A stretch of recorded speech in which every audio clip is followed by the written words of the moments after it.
اعوذ باللہ من الشیطان اللعین الرجیم بسم اللہ الرحمن الرحیم۔ محترم ناظرین کرام، السلام علیکم ورحمۃ اللہ وبرکاتہ۔ ناظرین کرام، میں آپ کا میزبان نواب صابر قائم ٹی وی کینیڈا کے پلیٹ فارم سے آپ کی خدمت میں حاضر ہوں، اور ہمارے مہمان حجت الاسلام مولانا محمد رضی مہدوی صاحب مسلسل ہمارے ساتھ موجود ہیں۔ ہم پوری قائم ٹیم کینیڈا کی جانب سے آپ کا بہت بہت شکریہ ادا کرتے ہیں، اور 14ویں روزے کی مبارکباد آپ کی خدمت میں اور تمام ناظرین جو قائم ٹی وی دیکھ رہے ہیں ان کی خدمت میں اس 14ویں روزے کی مبارکباد پیش کرتے ہیں۔ ناظرین کرام، قرآن مجید کی آیت نمبر غالباً 183 خداوند عالم ارشاد فرما رہا ہے کہ اے صاحبان ایمان، روزہ تم پر فرض کیا گیا ہے ٹھیک اسی طرح جس طرح تم سے پہلے والی امت پر۔ ابھی آپ کے سامنے حجت الاسلام مولانا محمد رضی مہدوی صاحب نے 13ویں ایپیسوڈ میں اس کا ذکر کیا کہ تم سے پہلی والی امت پر جس طرح تھا۔ پھر اللہ ارشاد فرماتا ہے کہ روزہ تم پر اس لیے رکھا گیا کہ تم صاحب تقوی ہو جاؤ، یعنی اس کا مطلب ہے روزہ انسان کو متقی بناتا ہے، متقی بناتا ہے۔ بے شک اگر انسان کے پاس تقوی نہیں ہے تو آخرت میں یقیناً اپنے ساتھ کچھ بھی لے کر نہیں جائے گا۔ جس کے پاس تقوی نہیں ہے، قرآن مجید کہہ رہا ہے بہترین دولت جو اس عالم سے اس عالم میں لے کر جائے گا وہ ہے تقوی، اور یہ تقوی خداوند متعال نے روزے میں اس کا انتظام رکھا ہے۔ تقوی یعنی واجبات خدا کو انجام دینے کا نام تقوی ہے، حرام چیزوں سے پرہیز کرے۔ تقوی ہماری روح کے لباس کا نام ہے، یعنی انسان متقی بن جائے۔ پیغمبر اسلام محمد مصطفیٰ صلی اللہ علیہ وسلم ارشاد فرماتے ہیں کہ روزہ اس لیے رکھا گیا ہے کہ انسان کی بھوک پیاس آپ کو روزے قیامت میں اس بھوک پیاس کی احساس دلائے گی، اور یہ بھی واضح ہے کہ یہ بھوک پیاس روزے محشر کی بھوک پیاس کے برابر نہیں ہے۔ ناظرین کرام، لیکن یہ آپ کو اس کی یاد دلائے گی اور انسان متوجہ ہوگا۔ بندگی کے راستے میں جو سب سے بڑی دولت طاقت ہے وہ ہے انسان کی نیت کا پاک ہونا۔ شیطان خود اللہ کی قسم کھا کر کہتا ہے کہ اللہ، جو تیرے مخلص بندے ہیں میں ان کا کچھ بگاڑ نہیں سکتا، کوئی قیمت آپ کے عمل کی نہیں ہے اگر اخلاص نہیں ہے۔ اگر ذرہ برابر عمل آپ نے کیا ہے اور اس میں اخلاص ہے تو اس کی قیمت ہے۔ اب سوال پیدا ہوتا ہے کہ فلوس کہاں سے آئے گا؟ انشاءاللہ العزیز ہم 15 ایپیسوڈ میں اس کا تذکرہ کریں گے۔ ہمارے ساتھ حجت الاسلام مولانا محمد رضی مہدوی صاحب ہیں۔ آج کی جو ہماری اہم گفتگو ہے، ہم قبلہ کی طرف چلتے ہیں۔ السلام علیکم ورحمۃ اللہ وبرکاتہ۔ وعلیکم السلام ورحمۃ اللہ وبرکاتہ۔ آغا، جیسے کہ آج 14 رمضان شہادت جناب مختار رحمۃ اللہ علیہ ہے، ہم آپ کی خدمت میں یہاں سے اپنی گفتگو کا آغاز کرتے ہیں کہ جب جناب مختار تخت نشین ہو گئے تھے تو حکومت آپ نے حکومت اہل بیت کے حوالے کیوں نہیں کی؟ یہ ہم اس گفتگو سے آج کی اس گفتگو کا آغاز کرتے ہیں کہ جب جناب مختار تخت نشین ہو گئے تو یہ حکومت اہل بیت علیہ السلام کے حوالے کیوں نہیں کی؟ بسم اللہ۔ اعوذ باللہ من الشیطان الرجیم، بسم اللہ الرحمن الرحیم، وبہ نستعین وہو خیر الناصر والمعین، اما بعد۔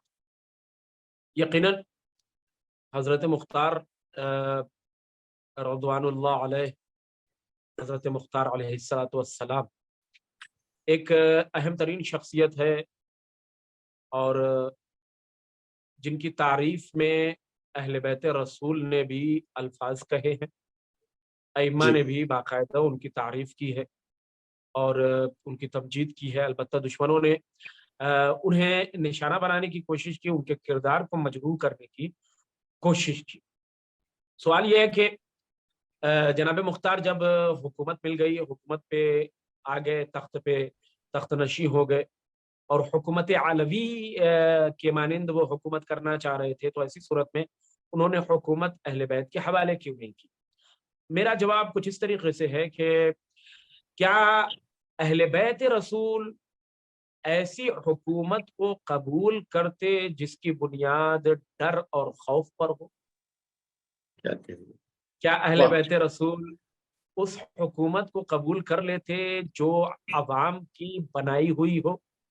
کیا اہل بیت رسول ایسی مولائے کائنات کا وہ جملہ یاد ہے، میں نے ظاہری خلافت امام نے قبول کی تھی، ورنہ امام تو کہتے تھے کہ میں نے خلافت کو خلافت علی کے لیے زینت نہیں تھی، علی خود خلافت کے لیے زینت تھے، تخت علی کے لیے زینت نہیں تھا، علی خود تخت کے لیے زینت تھے مولائے متقیان۔ لہذا اہل بیت رسول کے حوالے بھی اگر وہ حکومت کی جاتی تو اہل بیت اسے قبول نہیں کرتے، اس لیے نہیں کرتے کہ وہ حکومت جو لوگوں کی بنائی ہوئی ہو، اس حکومت کو اہل بیت رسول قبول نہیں کریں گے، بلکہ وہ حکومت جو پروردگار عطا کرتا ہے اسے اہل بیت ہمہ وقت قبول کرنے کے لیے آمد۔ اب جیسے میں آپ کو مثال دے دیتا ہوں، حضرت محمد حنفیہ مسلسل جناب مختار خط و کتابت کے ذریعے سے ان سے رابطہ رکھتے تھے، اور یہاں تک کہ کیا کہتے ہیں کہ جب ایک مرتبہ جناب مختار ان کے قریب آئے تو محمد حنفیہ تھوڑا سا نالا ہوئے کہ کیا بات ہے کہ ابھی تک عمر سعد اور ابن زیاد کا سر جو ہے نہیں پہنچا، ابھی تک وہ زندہ کیوں ہے؟ اور اتنی دیر میں کیا ہے جناب مختار کے سامنے وہ سر پیش کیا گیا ابن زیاد کا، اور عبید اللہ ابن زیاد اور عمر ابن سعد کا سر، جس کے بعد امام کے لبوں پر بھی مسکراہٹ آئی اور جناب محمد حنفیہ بھی مسکرائے، جس کی بنا پر ہم اسے عید زہرا بھی کہتے ہیں اسی مرحلے کو۔ تو امام کا مسکرا دینا جناب مختار کے لیے یہ اس بات کی دلیل نہیں بنتا کہ جناب مختار حکومت امام کے حوالے کر دیں گے اور امام اسے قبول، لیکن ہاں امام مسکرانے سے، امام کی مسکراہٹ حضرت مختار کے عمل کی تائید ضرور کرے۔ امام کا مسکرانا ہی جناب مختار کی قدر و قیمت میں اضافہ کر دیتا ہے، امام کا مسکرانا ہی جناب مختار کے لیے گوہر نایاب واقعہ ہے، امام کا مسکرانا ہی تحریک حضرت مختار کی کامیابی کی دلیل ہے، اس لیے کہ حضرت مختار کا مقصد انتقام لینے سے کچھ اور تھوڑی تھا، وہ تو یہی چاہ رہے تھے کہ اہل بیت کی رضایت، اہل بیت کی خوشی۔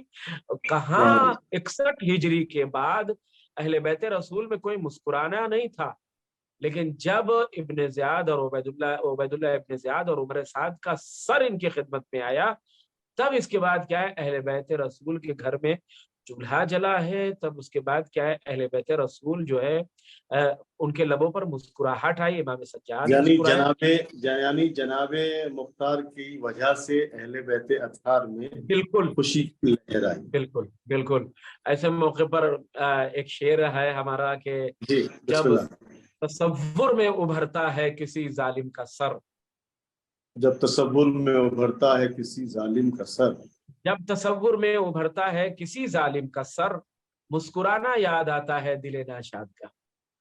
واہ واہ واہ واہ واہ، جزاک اللہ جزاک اللہ۔ ناظرین کرام، یہ ہمارا 14واں ایپیسوڈ آپ کی خدمت میں حاضر تھا، اور حجت الاسلام مولانا محمد رفیع مہدوی صاحب ہمارے ساتھ موجود تھے، اور جی بسم اللہ ایک مرحلہ اور میں آپ کی خدمت میں عرض کر دوں۔ حضرت مختار بہرحال لوگوں نے، دشمنوں نے حضرت مختار کے کردار کو بڑا مجروح کیا، مثلا کذاب کہہ کر پکارا، مثلا جو ہے نسبتیں ان کی طرف بہت دی، جادو کی نسبت اور متعدد چیزوں کی نسبت کیا ہے جناب مختار کی طرف دشمنان اہل بیت نے دی ہے ان کا کردار مجروح کرنے کے لیے۔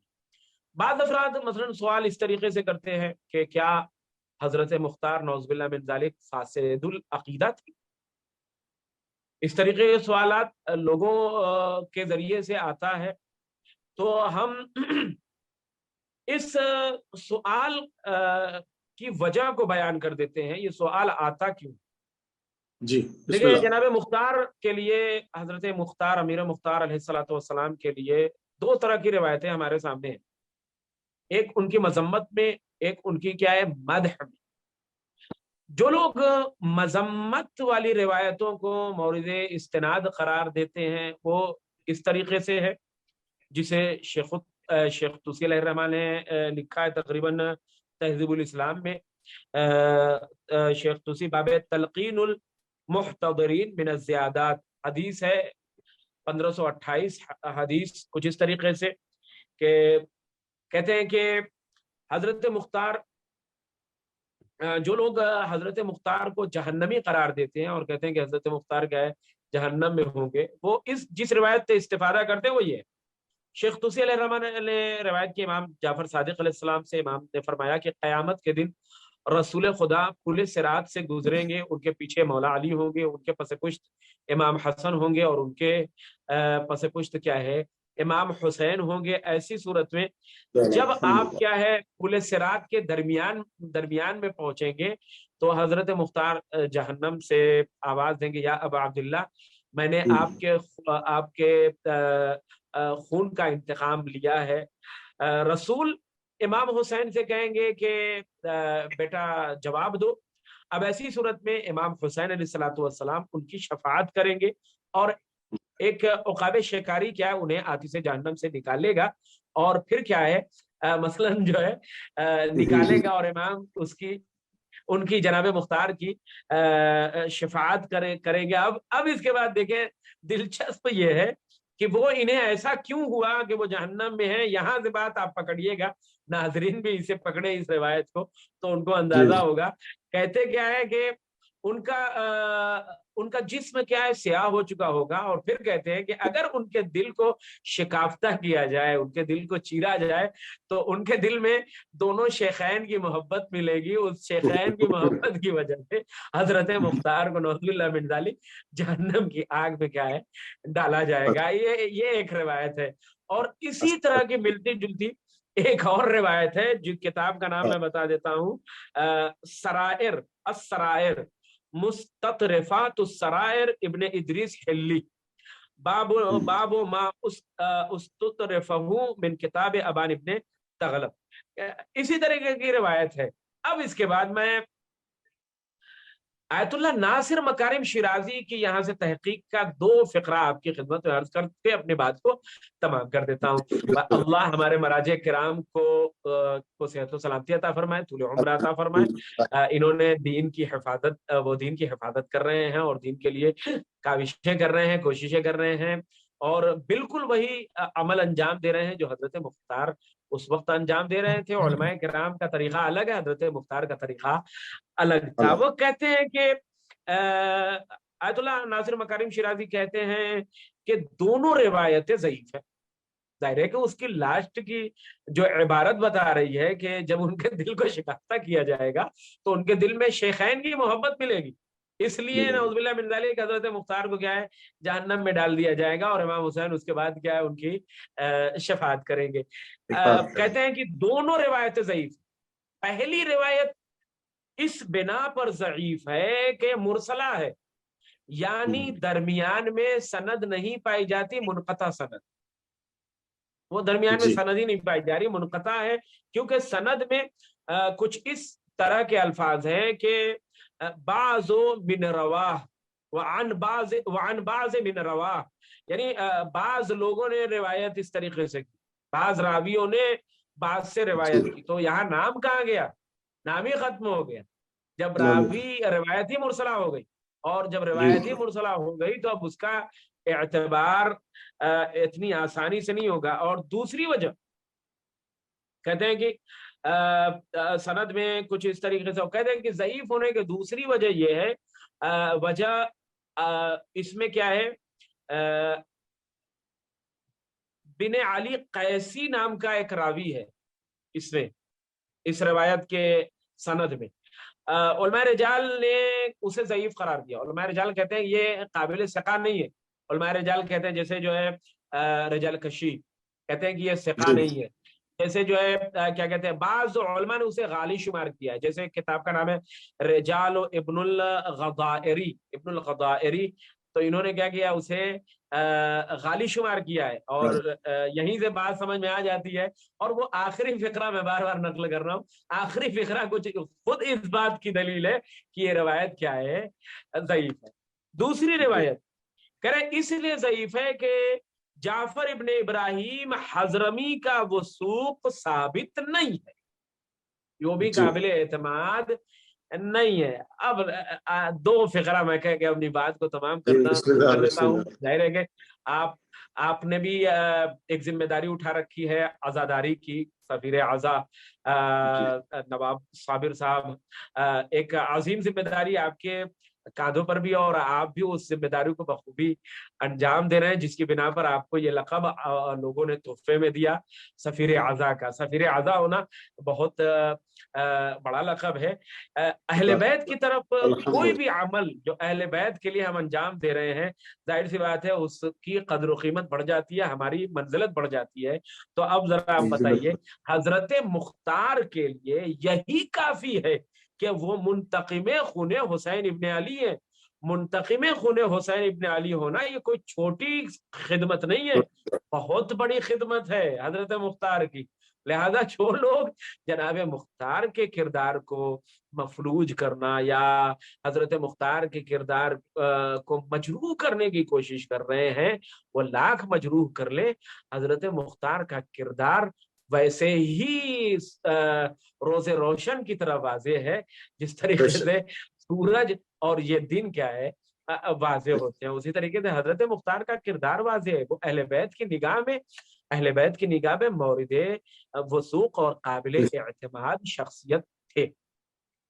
جزاک اللہ۔ جیسے کہ ابھی حجت الاسلام مولانا محمد رضی مہدوی صاحب نے جناب مختار رضوان اللہ علیہ کے حوالے سے آپ حضرات کی خدمت میں گفتگو کی، اور اہم بات یہ کہ جناب مختار کا کردار جو ہے وہ واضح ہے۔ ناظرین کرام، یہ ہمارا 14واں ایپیسوڈ تھا۔ انشاءاللہ العزیز ہم کل پھر آپ کی خدمت میں حاضر ہوں گے، تب تک آپ کا میزبان نواب صابر آپ سے اجازت چاہتا ہے۔